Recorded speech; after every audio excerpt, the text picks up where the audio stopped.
Comment démarrer une activité agricole avec peu de moyens? Bonjour et bienvenue sur la chaîne. Aujourd'hui, je vais vous parler d'un sujet qui peut changer la vie de beaucoup de personnes. Comment démarrer une activité agricole quand on n'a pas beaucoup d'argent? Si vous pensez qu'il faut forcément des millions pour réussir dans l'agriculture, alors regardez cette vidéo jusqu'à la fin. Aujourd'hui, je vais vous prouver que ce n'est pas l'argent qui empêche la plupart des gens de réussir. La manière de commencer. Je vais vous montrer les erreurs que presque tout le monde fait, les stratégies utilisées par ceux qui réussissent et surtout un plan concret que vous pouvez appliquer dès aujourd'hui. Même si votre budget est très limité, alors installez-vous confortablement. Prenez un carnet et un stylo si possible, parce que cette vidéo peut réellement changer votre façon de voir l'agriculture. Quand on parle d'agriculture, beaucoup imaginent immédiatement de grandes plantations, des tracteurs, des bâtiments modernes et des dizaines d'hectares. C'est cette image qui décourage énormément des gens qui disent « je n'ai pas les moyens ».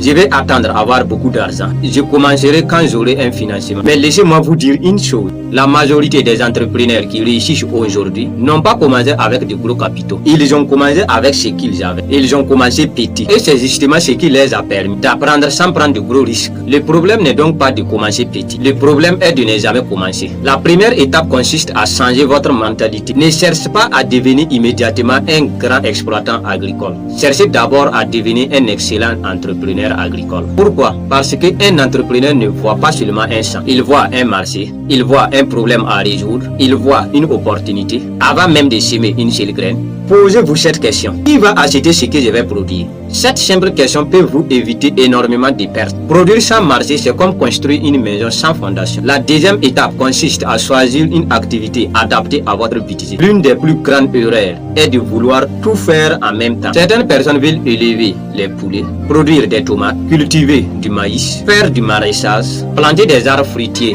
Résultat, elles dispersent les ressources, elles perdent de l'argent et elles abandonnent. Au contraire, choisissez une seule activité, puis devenez excellent dans cette activité. Par exemple, on prend un exemple terre à terre, le maraîchage sur une petite surface, l'élevage de quelques poulets locaux, la production de piments, la culture de légumes, la production de champignons, la fabrication de compost, les pépinières. Ce sont des activités qui demandent souvent moins de capital au départ. Troisième étape, commencez petit mais faites les choses correctement. Beaucoup pensent que travailler petit signifie travailler sans organisation. C'est faux. Même si vous avez seulement 10 poulets, gérez-les comme si vous en aviez 1000. Même si vous cultivez seulement un quart d'hectare, gérez-les comme une grande exploitation. Prenez des notes, calculez vos dépenses, calculez vos bénéfices, suivez vos résultats. C'est cette discipline qui fera la différence.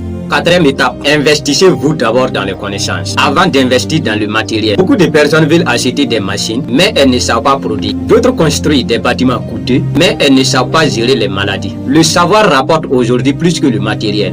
Lisez des livres, suivez des formations, regardez des vidéos de qualité sur l'activité qui vous passionne, visitez des exploitations agricoles, posez des questions. La connaissance acquise vous fera économiser de l'argent plus tard. Cinquième étape, utilisez intelligemment ce que vous possédez déjà. Beaucoup de personnes pensent qu'elles ne possèdent rien. Pourtant, elles ont du temps, un téléphone, une famille, des amis, des voisins, des connaissances et un petit terrain. Toutes ces ressources peuvent devenir un véritable capital. Parfois, votre premier investissement n'est pas financier. C'est votre capacité à mobiliser ce que vous avez déjà. Sixième étape, réinvestissez vos premiers bénéfices. C'est ici que beaucoup échouent. Ils réalisent leur première vente, puis ils dépensent immédiatement tout l'argent. Ils achètent une moto, ils achètent un téléphone, des vêtements et l'activité ne grandit jamais. Le premier bénéfice doit servir à grandir l'exploitation. Achetez plus de semences, améliorer votre matériel, augmentez progressivement votre production. Septième étape, construisez votre réputation. Aujourd'hui, les gens n'achètent pas seulement un produit. Ils achètent aussi la confiance. Soyez honnête, respectez vos engagements, livrez des produits de qualité, respectez vos clients.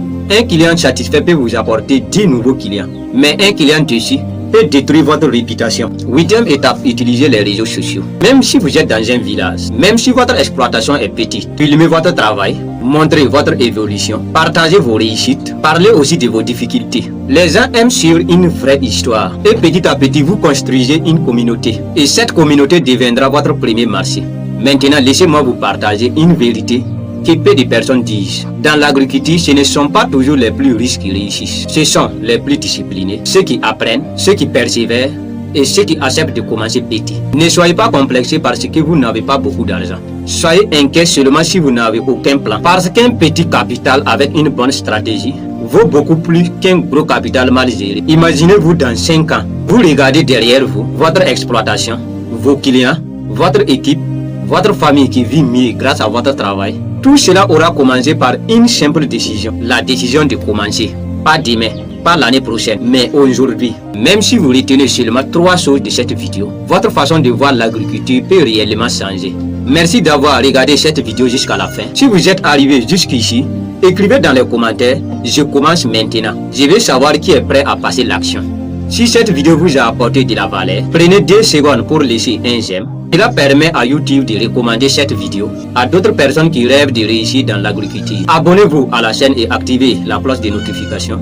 Car chaque semaine, je partage avec vous des conseils pratiques sur l'agriculture, sur l'élevage, sur l'entrepreneuriat et le développement personnel. Pour vous aider à construire une activité rentable et devenir la meilleure version de soi-même. Merci pour votre confiance et comme toujours, cultivez la terre, cultivez votre esprit, récoltez votre réussite. À très bientôt pour une nouvelle vidéo.